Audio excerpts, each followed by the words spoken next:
और मैंने मंजूर करके लाकर काम से जवाब दिया और ये बता दिया कि कानून नहीं भी था तो हमने उसको कानून बनवाया और उसके लिए तारीखी फैसला करवाया। 200 करोड़ रुपए के लगभग वो सेक्शन उधर ले गया और हमारा कितना हिस्सा 60 करोड़ रुपया। तो आज क्या होगा ये शहर का तारीखी फैसला है। निहाल अहमद साहब और हमारा सियासी एक दूसरे के हम खिलाफ रहे हमेशा, शेख रशीद साहब, लेकिन निहाल अहमद साहब का इंतकाल हुआ। शेख रशीद साहब ने क्या फैसला किया? हयाती के अंदर सिर्फ वो आदमी ने भेदभाव किया। 100 करोड़ रुपए का काम मंजूर होकर आया। जब हमारा इख्तियार था तो शेख रशीद साहब ने जो तजवीज़ दी थी कि 50 करोड़ इधर 50 करोड़ उधर। तमाम साथी बुजुर्गों, दोस्तों और साथियों, और मेरे सामने बड़ी तादाद के अंदर बैठे हमारे उलमा इकराम, सबसे पहले मैं आसिफ भाई फुल्लीवाला और उनके तमाम ही साथियों का शुक्रिया अदा करता हूं। आपने हमको यहां बुलाया, हमारा हौसला बढ़ाया, हमारा इस्तिकबालिया प्रोग्राम रखा। मैं आपका बहुत बहुत शुक्रिया अदा करता हूं। असल में मेरी तबीयत ठीक नहीं है, सलाइन चल रही है रोज, अभी भी लगा हुआ है, लेकिन आसिफ भाई और आप तमाम ही साथियों की मोहब्बत में, इमरान खालिद हाजी, इन्होंने मुझको कहा कि आपको चलना ही है वहाँ पर 10 मिनट के लिए। मैं आपकी मोहब्बत में यहाँ पर आया हूँ।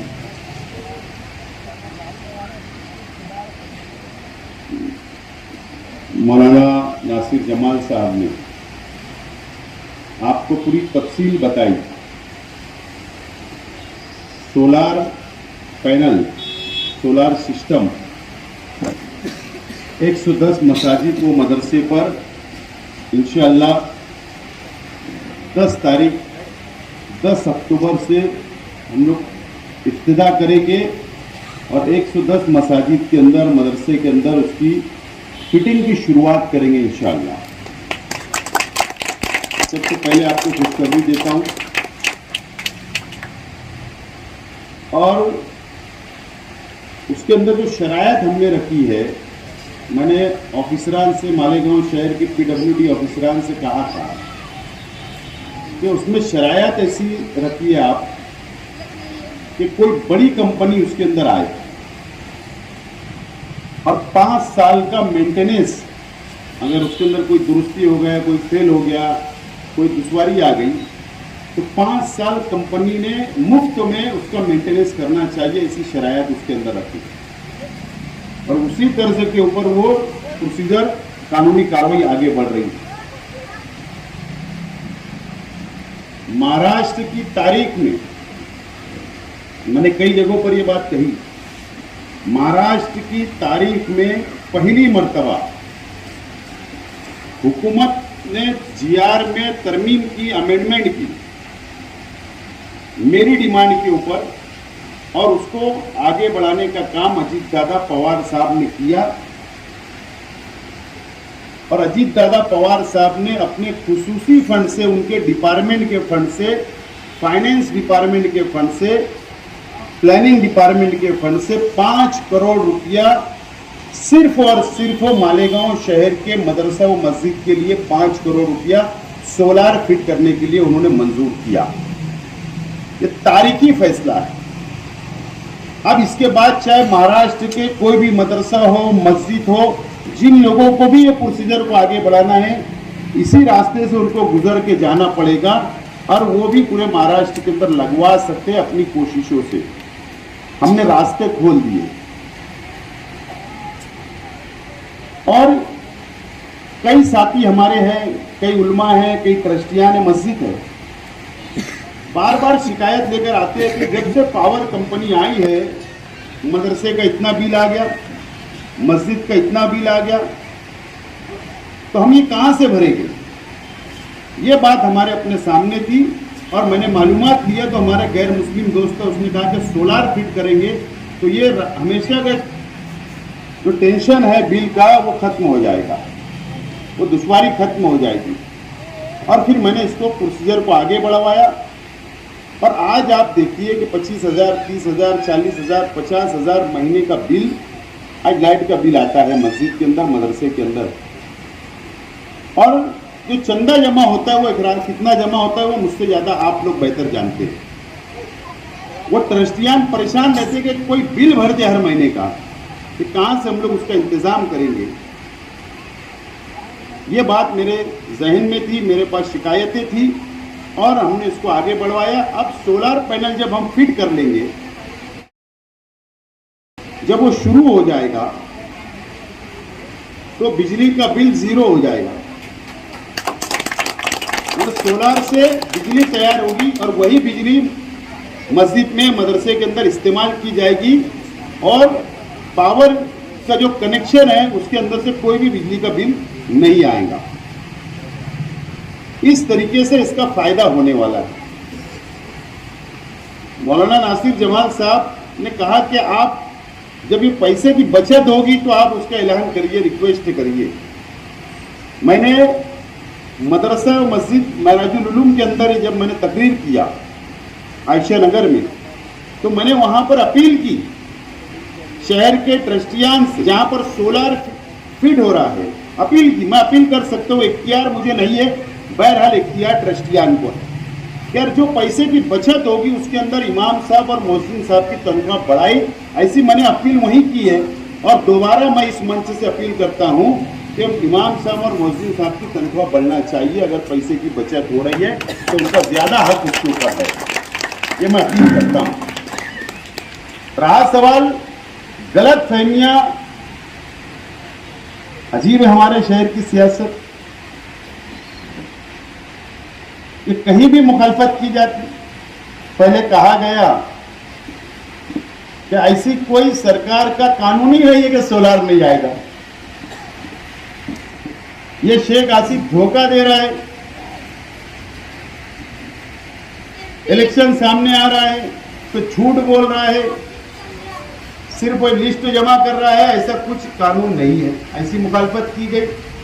मैंने जवाब नहीं दिया उस वक्त, मेरा काम से जवाब दिया जाना चाहिए और मैंने मंजूर करके लाकर काम से जवाब दिया और ये बता दिया कि कानून नहीं भी था तो हमने उसको कानून बनवाया और उसके लिए तारीखी फैसला करवाया।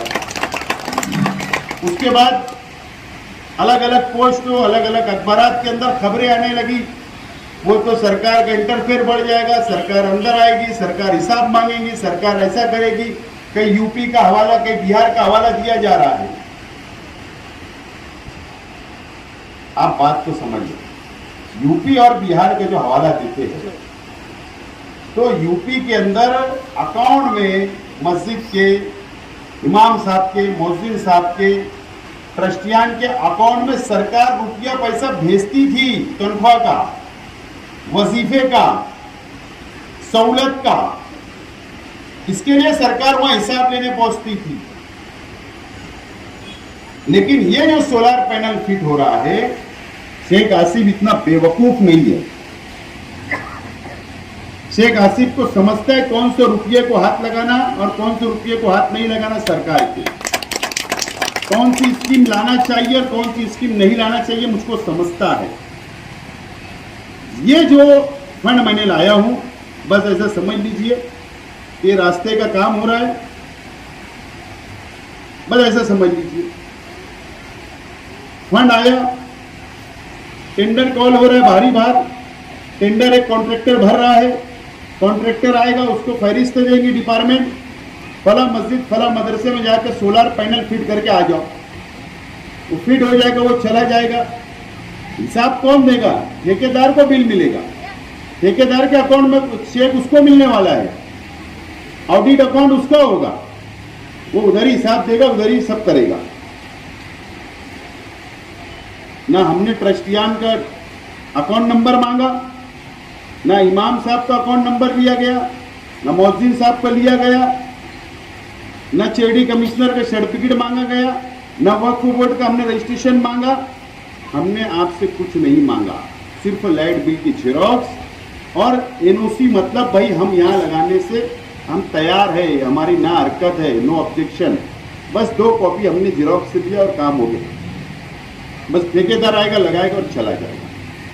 तो एकदम साफ सुथरा पैसा लिया गया है। फतवा भी उसके ऊपर आया है मुफ्ती साहब का, मुफ्ती आमिर मिल्ली साहब का, उस्मानी साहब का फतवा उसमें एकदम क्लियर है कि हुकूमत का पैसा हम लोग इस्तेमाल कर सकते हैं, हुकूमत की जिम्मेदारी होती है। तो एकदम साफ सुथरा टेंडर है, साफ सुथरा पैसा है, इसके अंदर एक बाल बराबर भी हुकूमत का कोई इंटरफेयर नहीं होगा। इस तरीके की ये स्कीम है और हमने मंजूर करवाया है। आप एक बात समझ लीजिए, शेख रशीद साहब की क़यादत में हम शहर के काम किया करते हैं और शेख रशीद साहब दुनिया में नहीं है तो भी हम लोग हमारे काम को आगे बढ़ा रहे हैं। आप संजीदगी से सोचिए, बहुत संजीदगी से सोचिए। हमारा शहर एक मुस्लिम शनाख्त वाला शहर है, मस्जिद और मीनारों का शहर हमारा अल्लाह का करम, एक मुसलमानों की गुंजान बस्ती हमारे शहर में। इसकी शनाख्त कायम रखने का काम किसने किया, यह आप बात को समझना पड़ेगा। 2012 में जिस वक्त ताहिरा शेख रशीद साहिबा को हमने मेयर बनाया, उस वक्त जो कॉर्पोरेशन का इलेक्शन हुआ, हमने हमारे मैनिफेस्टो के अंदर डिक्लेयर किया था कि अगर हमारी इक्तिदार में हम बैठ के मेयर हमारा बनेगा तो हिंदुस्तान की तारीख का वो भी तारीखी काम था, लेकिन हम लोग भूल जाते। तारीखी फैसला था, मालेगांव म्युनिसिपल कॉर्पोरेशन को मौलाना अबुल कलाम आजाद नाम देने का फैसला भी हम लोगों ने किया। उसमें बोर्ड लगा हुआ, जाकर देख लो इमारत पर, न तो आपको नजर आएंगे। जब भी बाहर शहरों में जाइए, गांधी जी के नाम से नेहरू जी के नेहरू भवन, गांधी भवन, सरदार वल्लभ भाई पटेल भवन, अटल बिहारी भवन, अलग अलग भवन नजर आएंगे। लेकिन हमने क्या किया, मौलाना अबुल कलाम आजाद भवन किसने किया, किसके वक्त में हुआ? अब सोचिए ना, शेख रशीद साहब की तजवीज थी, फ्लाईओवर ब्रिज मैंने मंजूरी आया, शेख रशीद साहब ने तजवीज रखा कि मालेगांव के पहले फ्लाईओवर ब्रिज को ख्वाजा मोइनुद्दीन चिश्ती रहमतुल्लाह अलैह उनका नाम देना। अगर हमने लेटर दिया, मंजूरी ली, मैं मेरे जाति खर्चे से और 2 तंजीम मिलकर उनके खर्चा और मेरा खर्चा हमने कंट्रीब्यूशन किया। शेख रशीद चैरिटेबल फाउंडेशन और 2 तंजीमों के मुश्तरका फंड से पैसा खुद का जाति लगाकर फ्लाईओवर ब्रिज के ऊपर नाम लिखने का काम जारी, आप जाकर देख लीजिए। और नहीं तो कोई फितना आता था उधर से, नदिया के उधर से, तो क्या करते थे, सरकार तो उनकी है। हमने हिकमत अमली से वो नाम आज लगवा लिया। तारीखी फैसला है। निहाल अहमद साहब और हमारा सियासी एक दूसरे के हम खिलाफ रहे हमेशा, शेख रशीद साहब, लेकिन निहाल अहमद साहब का इंतकाल हुआ। शेख रशीद साहब ने क्या फैसला किया कि म्युनिसिपल कॉर्पोरेशन की मीटिंग, जो महासभा या जनरल बोर्ड की मीटिंग होती, जो कॉर्पोरेटर चुनकर जाकर बैठते हैं, उस हाल को निहाल अहमद मौलवी मोहम्मद उस्मान साहब का नाम दिया गया। अगर हमारे अंदर कुछ थोड़ी सी भी सियासी दुश्मनी होती तो क्या वो नाम दिया जा सकता था? क्या नहीं दिया जा सकता, तो हमने दिया। स्टैंडिंग कमेटी का जो हॉल है उसको हाजी शब्बीर अहमद सेठ नाम हमने दिया। जाफर नगर के हॉस्पिटल को बाबा सियासत हारून अहमद अंसारी साहब, जो शेख रशीद साहब के भी उस्ताद थे, तो शेख रशीद साहब ने कहा कि मेरी हयाती के अंदर मैं मेरे उस्ताद को के नाम से मैं कुछ करना चाहता हूँ। तो शेख रशीद साहब ने हारून अहमद अंसारी हॉस्पिटल नाम दिया। तो किसने नाम दिया? मैं जिस वक्त मेयर था, मालेगांव फायर स्टेशन जो है, फायर ब्रिगेड जिसको हम बोलते हैं, उसको ख्वाजा गरीब नवाज नाम देने का भी काम अल्लाह के करम से हमारे अपने परिवार ने किया। ये शहर मुस्लिम शनाख्त है और हमने तमाम ही मुस्लिम लीडरान और मजहबी शख्सियत के नाम से हमने काम किया।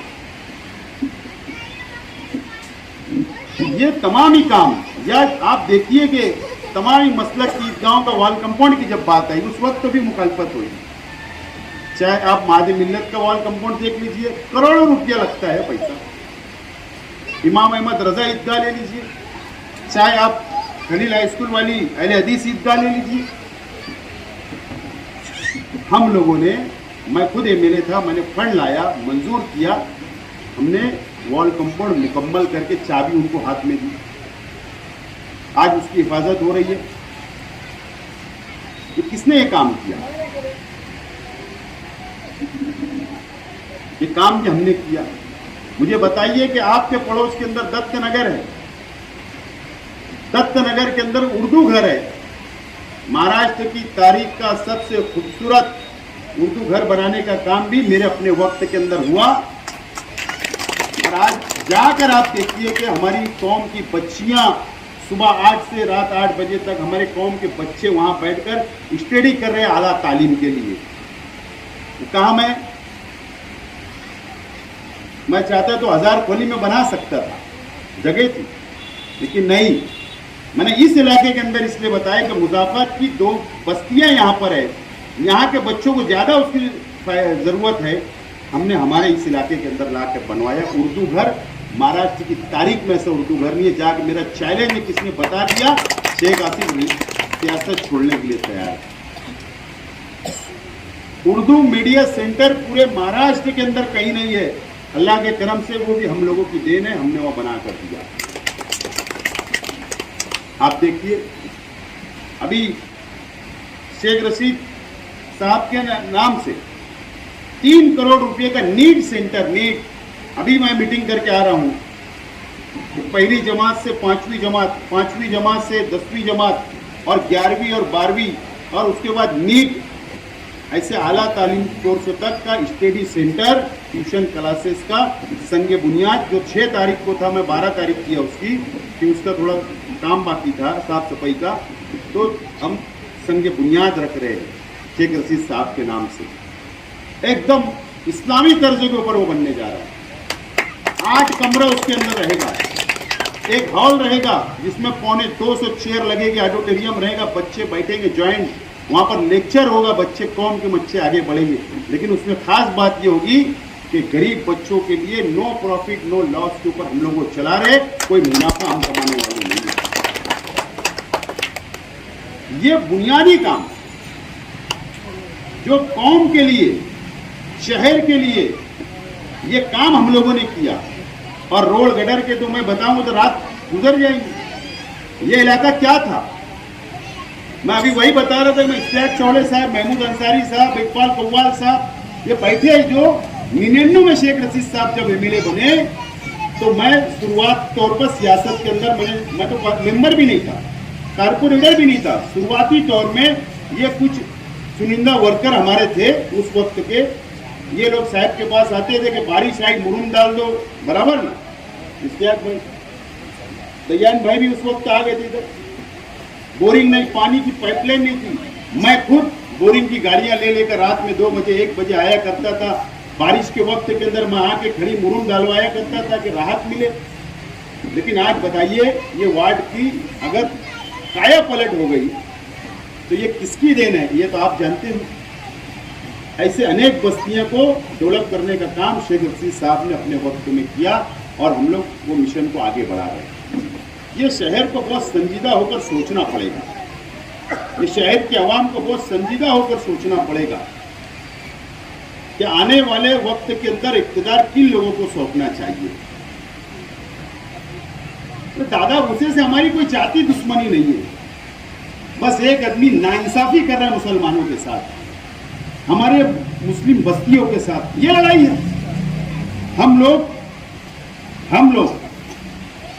अगर हमारा जाति मुफाद देखेंगे ना, कसम खुदा और रसूल की मैं खा के बोलता हूं कि दादा भूसे से मैनेज हो जाएंगे ना, तो हमारा जाति मुफाद तो हासिल हो सकता, लेकिन ये शहर का फायदा नहीं हो सकता। हमने शेख रशीद साहब की हयाती के अंदर सिर्फ वो आदमी ने भेदभाव किया। 100 करोड़ रुपए का काम मंजूर होकर आया। जब हमारा इख्तियार था तो शेख रशीद साहब ने जो तजवीज़ दी थी कि 50 करोड़ इधर 50 करोड़ उधर की, लेकिन उसने जब इख्तियार बदला तो वो काम को रोक के रखा गया था, और उसके बाद जब बदला तो 86 करोड़ उधर लेके गए, 14 करोड़ इधर रखा गया था। इसके लिए शेख रशीद साहब और हमारा इख्तिलाफ हुआ, और वही शेख रशीद साहब की सोच हुई लड़ाई को हम आगे बढ़ा रहे। ये हमारी लड़ाई। अभी 200 करोड़ रुपया हुकूमत का फंड आया स्कीम का, हमारा हिस्सा कितना है? 140 करोड़ रुपया हुकूमत देंगी, 60 करोड़ रुपया मुसलमानों के टैक्स का पैसा जाने वाला है, और उसमें सिर्फ 14 से 15 करोड़ रुपया दयाना से लेकर मालदा तक और दरेगांव से लेकर ईदगाह तक, ईदगाह झोपड़पट्टी तक सिर्फ 13-14 कुछ करोड़ रुपया दिया।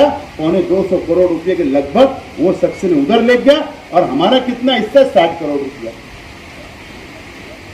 तो क्या होगा ये शहर का? 800 करोड़ रुपए की कर्जदार हो गई कारपोरेशन। मैं कोई हवा में बात नहीं करता हूं, मैं जानकारी रखता हूं, पूरी स्टडी रखता हूं जब मैं कोई बात जुमला बोलता हूं, क्योंकि ये रिकॉर्ड होता है, सामने वाला मेरी पोस्टमार्टम कर सकता है मेरी तकरीर का। मैं जिम्मेदारी से बोलता हूं, मैं जिम्मेदार शख्स हूं। तो आने वाले दिनों के अंदर ऐसे लोगों को अगर रोकना है, ऐसे लोगों को से शहर को बचाना है, तो शहर को बहुत संजीदा होकर शहर को आने वाले दिनों के अंदर फैसला करना पड़ेगा। मुल्कों के हालात मुझसे बेहतर आप जानते, आप अखबारात पढ़ते, बुजुर्ग किसान में गुस्ताखियां हो रही, मस्जिद में घुस के मारने की बात की जा रही है। ये तमाम ही बातें जो हो रही है, तो इसके लिए हमको बहुत संजीदा होकर कानूनी लाइमल तैयार करना पड़ेगा। और कानूनी लाइमल तैयार कहाँ होता है? असेंबली के अंदर बैठ के होता है। कानून कहाँ बनता है? क्यों उसको कानून साज अदारा बोला गया? क्यों कानून साज अदारा नाम दिया गया? असेंबली कोई अखाड़ा नहीं है। असेंबली कोई सिर्फ वो काम पास करने का हाउस नहीं है। असेंबली का मतलब खास तौर पर यह कि महाराष्ट्र के वहां पर कानून बनाना और अपने मसाइल वहां पर रखना, और ऐसे जो हुजूर के सामने गुस्ताखी करते और ऐसे लोग जो मस्जिद में घुस के मारने की बात करते, तो उसके लिए एक मजबूत और ताकतवर इंसान वहां बोलने वाला चाहिए। बिगर बोले वाले चले, डरने वाले लोग नहीं चलेंगे वहां। तो ये आने वाले दिनों में संजीदा होकर इस शहर को फैसला करना पड़ेगा, और नहीं संजीदा ये शहर हुआ, आने वाले मजीद हालात खराब हो सकते हैं, महाराष्ट्र के बोलो, मुल्कों के बोलो। तो ये तमाम चीजें आपको समझना है। मैं एक चीज बोला, हज कमेटी किसने बनवाया? जो नंबर 1 स्कूल कुदवाई रोड पर हज कमेटी की बुनियाद किसने रखा? हाजी शब्बीर अहमद सेठ साहब ने इसकी बुनियाद रखे खुशामतपुरे में। वहाँ ही सबिलिल्लाह उन्होंने काम की शुरुआत की एक ऑफिस के अंदर, लेकिन उसको ज़रूरत थी, ट्रेनिंग सेंटर होना था, उम्रा क्लास हो, हज क्लास हो, वहाँ फॉर्म भरने का नज़्म हो, वहाँ पर स्टाफ हो, वहाँ पर खूबसूरत होना चाहिए। उस वक्त भी हम लोगों ने हज कमेटी बनाया। अब हमारे अलावा किसी ने कुछ बना दिया 5 साल में, पिछले 5 साल मिले थे, अभी 5 साल मिले, 3 मेयर थे, 3 स्टैंडिंग चेयरमैन थे, डिप्टी मेयर थे, इक्तदार में थे, 17 साल हुकूमत आपने शहर पे कर ली। तो आप बता दो कि नुमाया काम मैंने ये किया, बता दो ना। रोड गटर तो कारपोरेटर भी बनाता हो, छोड़ो। एमएलए की जिम्मेदारी, लीडर की जिम्मेदारी, बड़े मिशन, बड़े सपना ख्वाब देखना चाहिए। हमने ये सब दिया है शहर को, अल्लाह का करम है। तो संजीदा होना पड़ेगा, बहुत समझदारी से फैसला करना पड़ेगा। जाति मुफाद ये शहर में चल रहा है, जाति मुफाद की सियासत हावी है। हम लोग सिर्फ एक अकेले परिवार है जो हम लोग लड़ रहे फिरका परस्तों से, कारपोरेशन में भी, हुकूमत में भी, यहाँ पर भी लड़ रहे। चाहे हमको तकलीफ आ रही है, कानूनी तकलीफ, हमको फंसाने की कोशिशें बहुत हुई, हमने सब फेस किया और करेंगे आगे। बाकी तमाम ही लोग सिर्फ मैनेज काम करते हैं, कुछ बोलते नहीं है। आप देखो, बैंक उधर चली गई, नेशनलाइज बैंकें चली गई, माँ बहनें रातों को सो रही है, उस इलाके के अंदर नंबर लगा रही है। क्या उनकी सिक्योरिटी है माँ बहनों की? क्या उनकी हिफाजत का बंदोबस्त है? बैंक चले गई, खरीदी बिक्री के ऑफिसें चले गई, अनेक चीज इस इलाके से चले गई। ये शहर तो अब एक लावारिस सरकार के तौर की नज़र में हो चुका है। ये आवाज़ किसकी जिम्मेदारी है? बहुत जिम्मेदारी है। लैंड जिहाद, लॉ जिहाद का जो घुटना आया है ना ये शहर में, आप क्या समझते हो? बस एक आदमी आया, बोला और चले गया, ऐसा नहीं है इस भाई। मालेगांव शहर के अंदर कोरोना के पास से मेरी जो स्टडी है, जो मेरी मालूमात है, कोरोना जब से आया है और कोरोना जाने के बाद महाराष्ट्र के मुसलमानों ने मालेगांव शहर को सबसे सेफ, सबसे मददगार, इंसानियत नवाज शहर माना है।